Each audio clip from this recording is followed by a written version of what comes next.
문학이 삶이 되어야 행복합니다. 문학박사 손박사입니다. 오늘 영상은 기쁨의 감정을 어떻게 할 것인가. 내가 안 좋은 일이 있을 때, 내가 슬픈 일이 있을 때는 득달같이 달려오는 친구가 있어요. 그래서 슬픈 일이 있을 때는 확실하게 친구가 맞는 것 같은데, 내가 기쁜 일이 있을 때는 이 친구의 태도가 애매해서 내가 기쁜 일을 나누기에는 이 친구가 맞나? 라는 생각을 하게 되는데, 결론부터 말씀드리자면 기쁨을 함께 나눌 수 없는 친구는 친구가 아니라는 거. 이번 영상은 기쁨을 나누기에 적합한 친구는 어떤 친구인가에 대한 내용, 3부는 필수, 기쁨을 왜 나눌 수 있는 친구가 필요한가, 그 의미에 대해서 2분 동안 필수, 그 이후에 5분 이후의 영상부터는 너무도 인간적인, 너무도 개인적인 저의 사소한 인간관계가 베일이 벗겨질 거예요. 그래서 5분 이후의 영상은 선택이에요. 선택과 의리.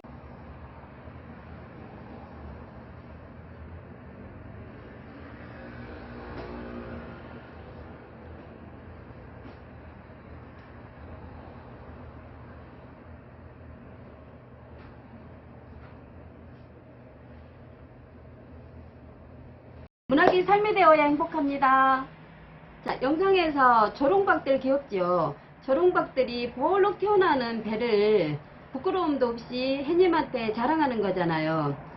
여러분들에게 이 조롱박 씨처럼 우리가 기쁜 일을, 자기 나름대로의 기쁜 일을 배가 뻘록 나오는 것처럼 보여주고 싶어 하는 심정이 있는데, 보여주고 싶어 하는 마음이 있는데, 이런 배를 가려주는 실바람 같은 친구가 필요합니다. 그 기쁨을 잘못 표현하면은 약간 거만해 보일 수 있잖아요. 근데 그 기쁨을 가려주는 실바람 같은 그런 친구가 우리한테는 늘 있어야 됩니다.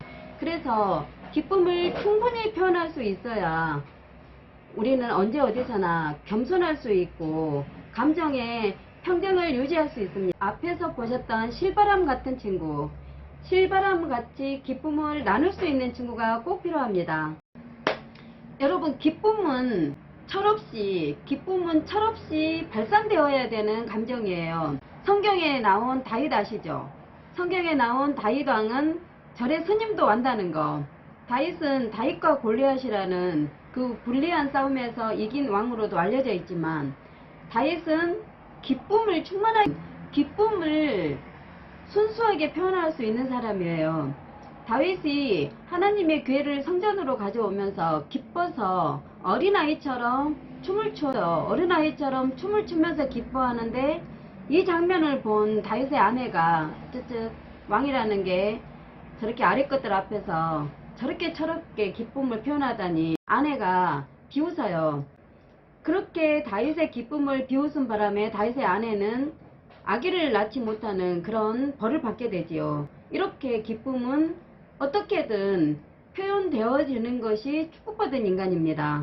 이 기쁨의 감정을 시기하거나 질투하거나 기뻐하는 척 해주는 그런 친구는 친구 아니고, 우리가 일상생활에서 이 기쁨을 표현하지 못해서 자제하고 억제하고 있다가 불쑥 간종이 되게 만드는 그런 친구들은 친구가 아닙니다. 오늘은 가짜친구 구별법. 가짜친구, 진짜친구, 친구면 친구지 무슨 가짜친구, 진짜친구가 있겠어요?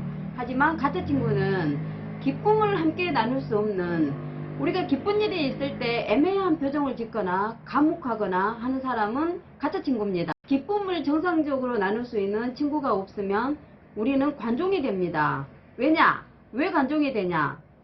기쁨은 들끓는 감정이에요. 기쁨의 감정을 충분히 나눌 수 있어야 우리가 겸손해지거든요. 왜냐? 기쁨의 뒷면은 바로 고난과 역경의 시간들이잖아요. 작가가 글을 쓰기 위해서 손톱이 몇 번이나 빠지고, 화가가 그림 전시회를 하기 위해서 엉덩이가 짓무르는 시간들, 발로 뛰는 사람들은 발톱이 빠지는 시간들, 연애에 실패했던 사람들이 혼자서 연애의 실패로 인해서 눈물을 흘리고 소주로 달린 시간들, 그런 속 쓰린 시간들, 외로움의 시간들, 그리고 돌싱이 또 혼자서 보냈던 그 시간들을 극복하고 멋진 연애에 성공을 했어요. 그러면 이 기쁨을 충분히 받아줄 수 있는 친구가 있다면 이 사람은 그런 고난의 시간들을 정리하고 고난의 시간들을 충분히 발산함으로써 감정이 정상이 될 수 있다는 거. 친구나 지인의 기쁜 일에 뚱해 있는 사람이 있다면 이 사람이 그 사람 눈치 본다고 충분히 기쁨을 표현하지 못하잖아요. 우리가 어떤 사람이 상을 당했을 때 봉투에 정성스럽게 돈을 넣어서 장례식장에 찾아가는 것은 쉽대요. 하지만 우리가 잘 아는 친구가 그리고 지인이 기쁜 일을 겪었을 때 정성스럽게 케이크를 준비하거나 봉투에 돈을 담아서 뭔가를 하기는 어렵대요. 그런 친구가 많으면 우리는 자기의 기쁨을, 그 기쁨 뒤에 숨어있는 들끓는 감정을 충분히 표현을 하지 못하기 때문에 일상생활에서 막 관심을 받고 싶어하는 관심종자가 되는 거예요. 그래서 기쁨을 충분히 나눌 수 있는 친구를 사귀어야 된다는 거죠. 기쁜 날에 우리에게 밥을 사준다든지 케이크를 한 개 사준다든지 꽃다발을 들고 올 수 있는 친구들보다는 기쁜 일을 겪는 사람이 보통 지갑을 열어서 사주게 되잖아요. 좋은 일을 겪은 사람이 기쁨의 시간을 그렇게 한턱을 냈을 때라도 와서 진심으로 축하해 주거나 기쁨을 나누는 게 아닌 사람은 친구 아니에요. 손절 대상이. 우리의 자녀들이나 그리고 주변의 가족들에게 생일을 꼭 챙겨주세요. 생일을 챙겨서 케이크를 자르고 생일밥을 먹으면은 내가 소중한 사람이다.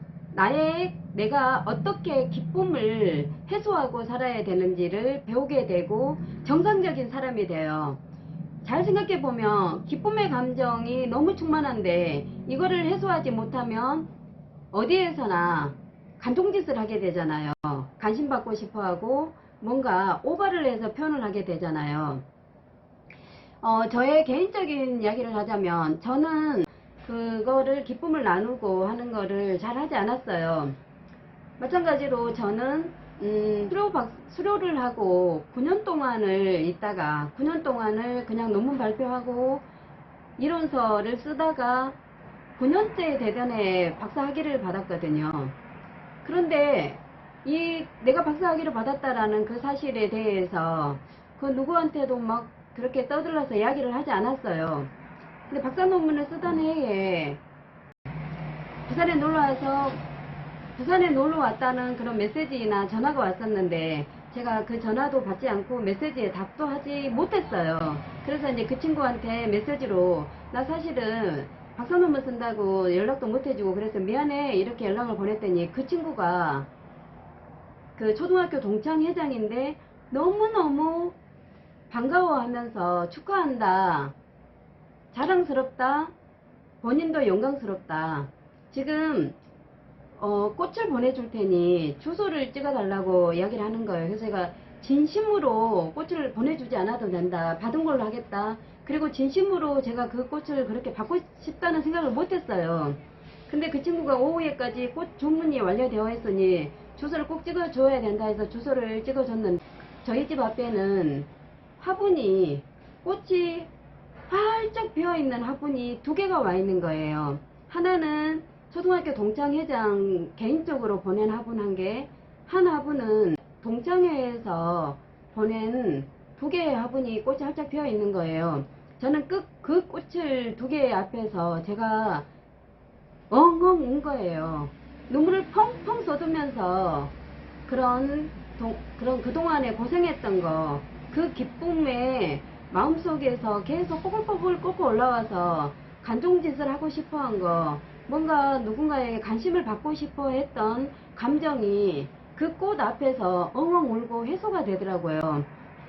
그런데 더 웃기는 거는 그 꽃 화분이 2개 왔기 때문에 오래 가더라고요. 그 화분에는 리본이 엄청 크게 예쁘게 달려 있었어요.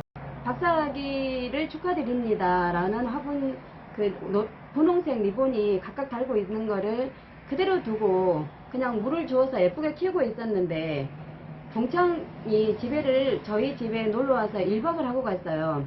그래서 그 1박을 하던 날 밤에 제가 그 친구한테 야, 저 꽃 예쁘지?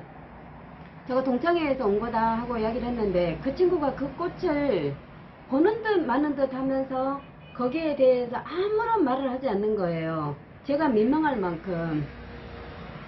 그 친구가 저희 집에서 1박을 하고 간 이후에 저는 일주일 동안을 알았거든요. 일주일 동안을 아팠어요. 친구라고 말하고 있는 그 사람은 친구가 아니었던 거예요.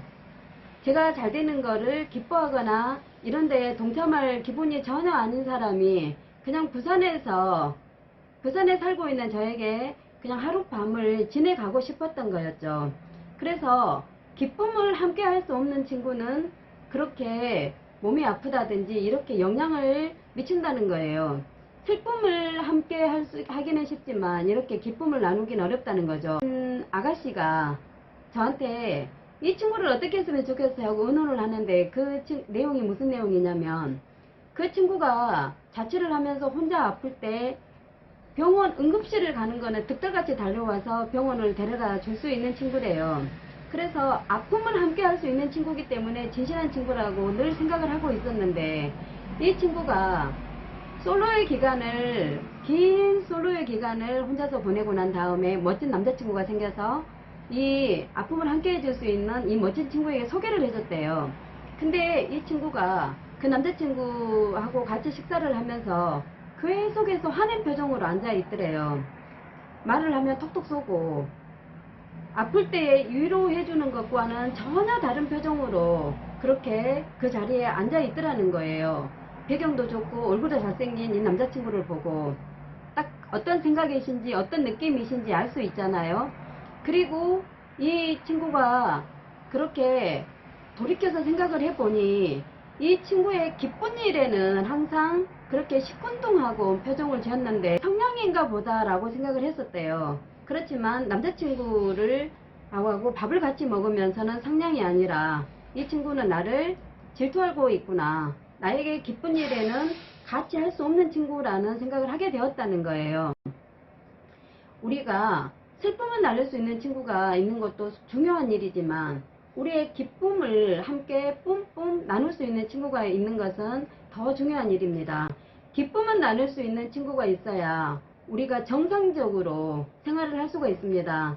기쁨을 항상 감춰두고 다 표현을 하지 못하면 우리는 자칫 그 다 표현하지 못한 자기의 기쁨을 표현하지 못하는 것 때문에 수시때때로 어디에서든지 나를 드러내고 싶어 한다든지 드러내고 싶어 하는 나를 계속 자제하는 데에 큰 에너지를 써야 합니다.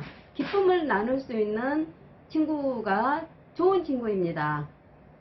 오늘 영상이 좋으시면 구독, 조금만 좋으셔도 구독, 기쁨을 나눌 수 있는 좋은 친구를 나누는데 도움이 되셨길 바랍니다. 감사합니다.